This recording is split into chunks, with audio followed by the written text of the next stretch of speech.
मैं मानता हूं कि दुनिया में कोई रिश्ता छोटा या बड़ा नहीं होता, लेकिन मेरी माँ के बराबर कोई और खड़ा नहीं होता।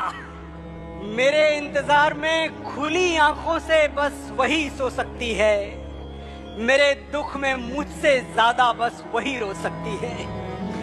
माथा चूम के मुकद्दर बदल देने का हुनर उसी को आता है, और उसी का हाथ है जो थर्मामीटर से भी ज्यादा करेक्ट टेम्परेचर बताता है।